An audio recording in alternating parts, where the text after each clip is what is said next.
I want us to go through the importation process of a car from Japan to Kenya. This is the Honda CRV. This is the RT6. That means it's the 2000cc Honda CRV hybrid option, and this unit comes with a panoramic sunroof. You can get without a panoramic sunroof or without a sunroof, depends on your preferences and taste, but this client wanted this unit with a sunroof, and he was very specific because he said he wants a brown interior with ventilated front heated seats, and that is what we delivered. So for the importation process, you just share the specs of the unit you are looking to import.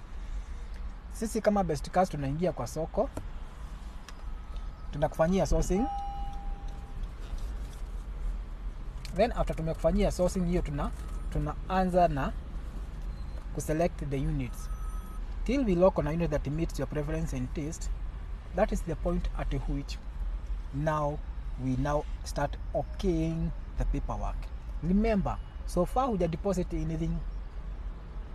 We have to okay the papers before you deposit that you have commissioned Best Cars to import this unit on your behalf, and you will deposit a certain amount percentage. For us tunasimanga 350,000 to start the process. For cars above 1M, for cars below 1M tunasimanga ni 100k.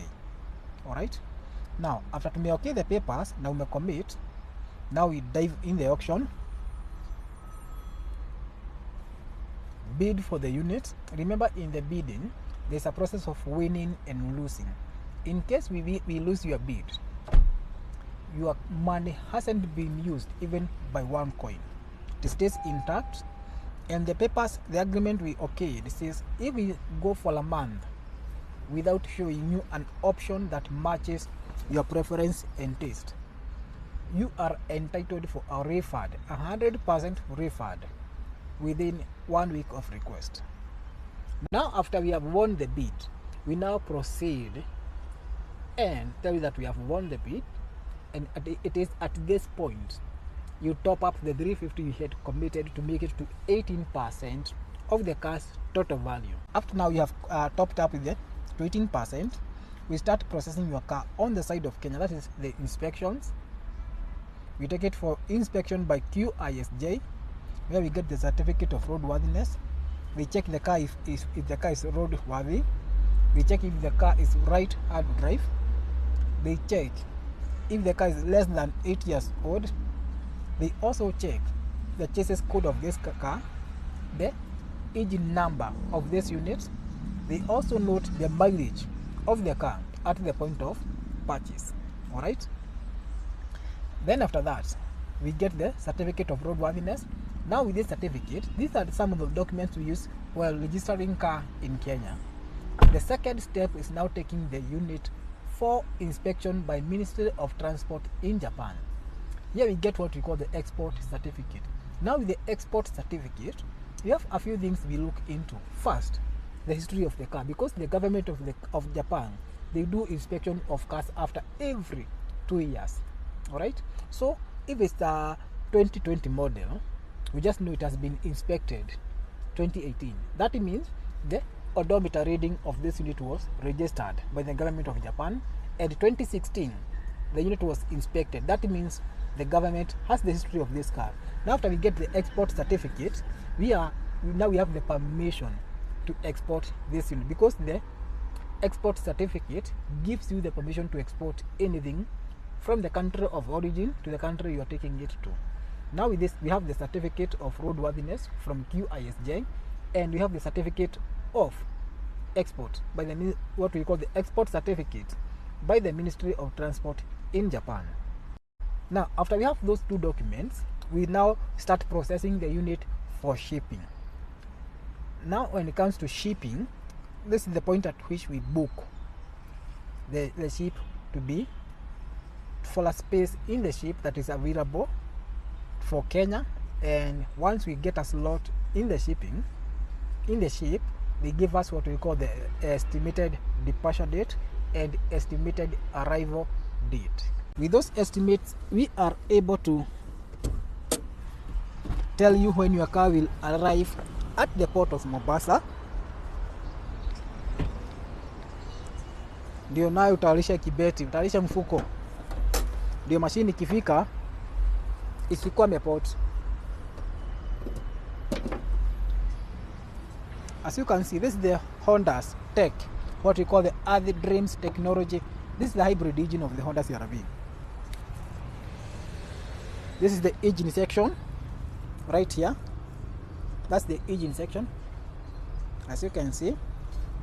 And back here we have the electric motor. That's the electric motor down there. So once it lands, you have to clear the balance. That is the 82% balance, because you come at pay 18 and clear the 82% that was remaining for us to facilitate payments on the side of Kenya. And these payments are: 1, duty. We get to pay the duty of this car for us to start the registration of the car.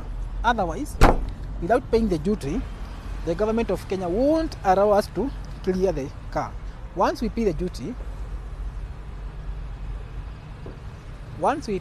of the car, now we are in a position whereby we can start registration and clearing from the port. At the port, remember, you have to use the clearing agents, and we have a clearing agent ready to clear your car for you. Remember, with the best cars tunafanyanga all the hassle on your behalf, from sourcing up to delivery. Like for this unit, this is now what we call delivery. This is a unit that has been purchased, has gone through all those steps, and it's delivery time. This unit is super spacious. I'm telling you, the Honda CR-V is no joke. It's an SUV that beats them all in terms of space, because it's super spacious. Now, after clearing your car at the port of Mombasa, we start what we call the delivery. Now we book for a slot at the car carrier, whereby the car carrier is on Tuesday, tunakuja Nairobi na tutakuja na mashini yako. Then at that point, we are able to tell you mashini inakuja on a particular date, be ready, ama tuma driver, ama come for it. So with us, you need not to worry, because the process is self-reliant.